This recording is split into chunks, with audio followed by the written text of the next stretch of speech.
Problem: you're an electric vehicle manufacturer that makes quite decent cars, but by dint of them all being four-door kinda sedan-y SUVs, they don't necessarily scream excitement at first glance.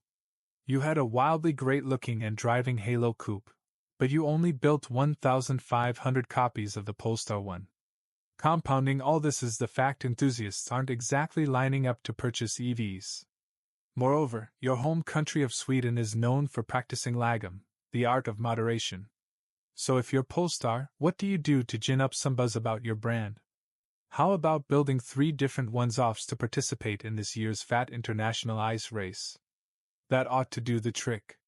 Meet the Polestar 2, 3, and 4 Arctic Circle editions. You might remember reading about a Polestar 2 Arctic Circle here previously. Indeed you did, as our own Frank Marcus drove the one-off prototype in Quebec's frozen tundra 2 years ago. Joachim Ridholm, Polestar's chief engineer of driving dynamics and the man behind all 3 of the Fat Ice Racers, points out his team's car was done before either the Porsche Dakar or Lamborghini Huracán Sterrato made it to production. Though I do point out to him that we first drove the Sterrato prototype in 2019. Also worth mentioning is not just Ridholm, but no one on the Polestar team had ever heard of or seen a photo of the Ford Mustang Mach-E Rally, a vehicle that would be a direct competitor to all 3 Polestar Arctic Circle vehicles should any make it to production. Polestar had invited us over to Zell am See, Austria, to not only get flung around in the electric performance cars as a passenger during the ice race itself, but to drive all 3 in freezing conditions around the bucolic Corinthian countryside.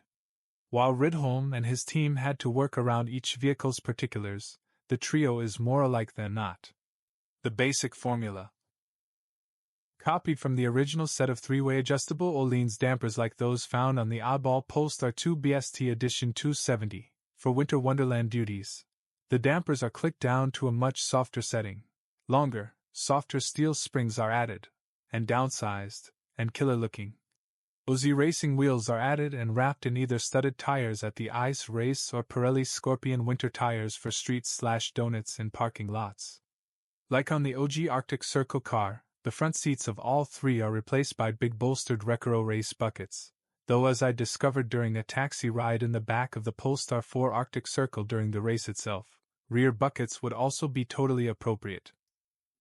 Those are the broad strokes, and then each car gets a set of specific tunes. Like the one that came before, the Polestar 2 here gets a 1.2-inch lift. It features the literal same dampers from the BST, 30% softer springs, and a thinner front anti-roll bar. There are a set of Steli quad LED lights mounted on and under the grille. The wheels are 19 inches instead of the standard 20 inches found on Polestar 2s, and if you take a look, they barely clear the brake calipers.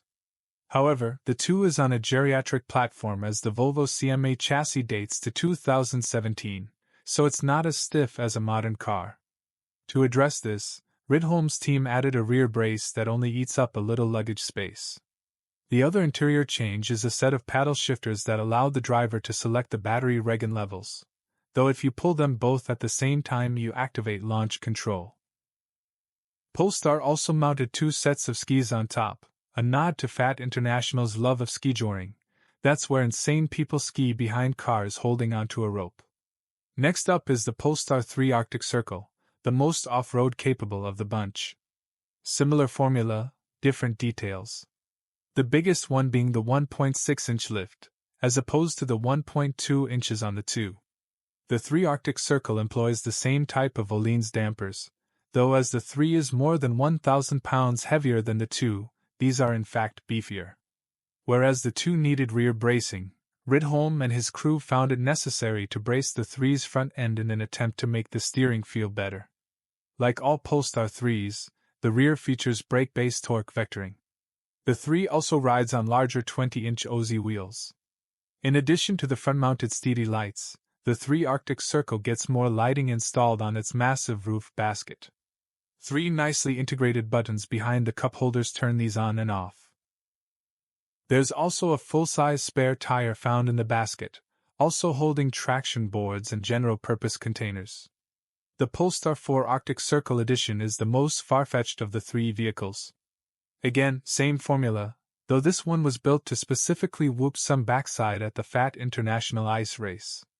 Featuring just a 0.8-inch lift, with vehicle-specific Öhlins, springs, and front anti-roll bars, this 4 is the sportiest of the bunch.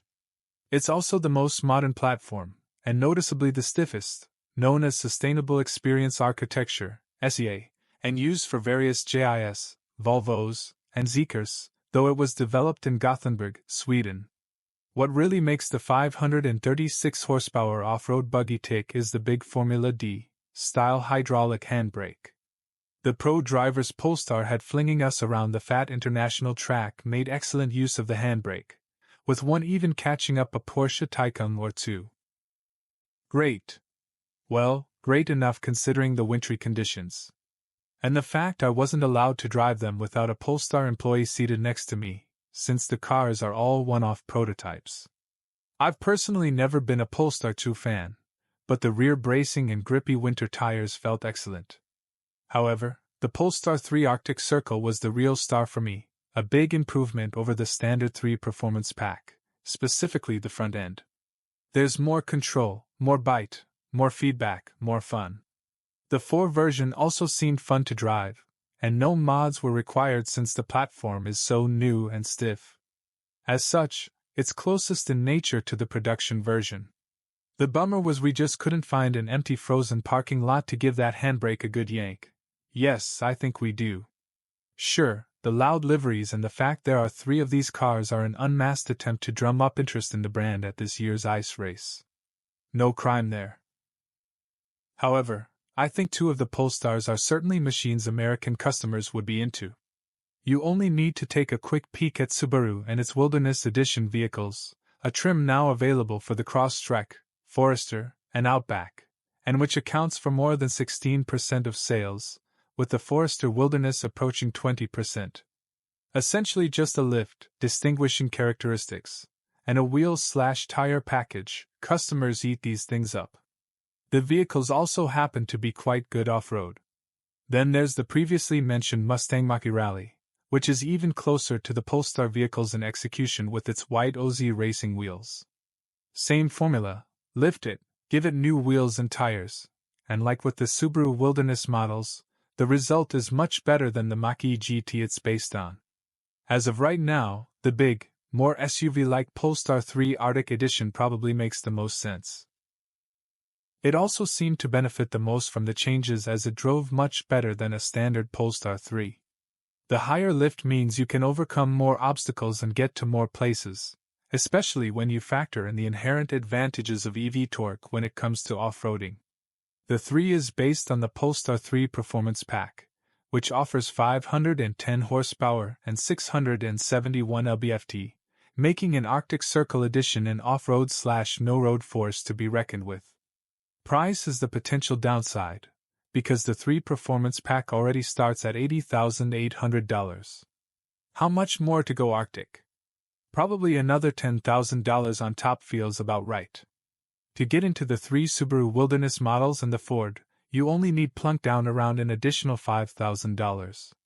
However, the Öhlins dampers are pricey, and Polestar is a luxury brand. What about the Polestar 2 Arctic Circle? I'd recommend the company produces both, but that model is a bit long in the tooth. Could Polestar decide to make a limited run of these like it did with the 270 example BST? Sure, though an off-road intent too would likely interest many more people. It should be a regular production car, not a limited edition. As for the 4 Arctic Circle, well, nah. At least not in this form. While American consumers welcome more hardcore off-road creations, this one seems too focused on ice racing. That's a polite way of saying it's a bit much. Polestar, for its part, said nothing to us on the record about this. Nor off the record. I kept asking, so are you going to build any of them? To which I received the industry standard boilerplate. We have no plans to at this time. However, perhaps it's worth noting that the company has now built 2 Polestar 2 Arctic Circle vehicles. If these were really just intended for the Fat International Ice Race, why not call them Polestar Fat Editions or Polestar Ice Race Editions? Pardon the cliché, but where there's smoke, there's often fire. We have no clue as to when, but be surprised if we don't start seeing some off-road intent Polestars in the near or nearish future. And hey, Arctic Circle is as good a name as any and beats the pants-off BST Edition 270.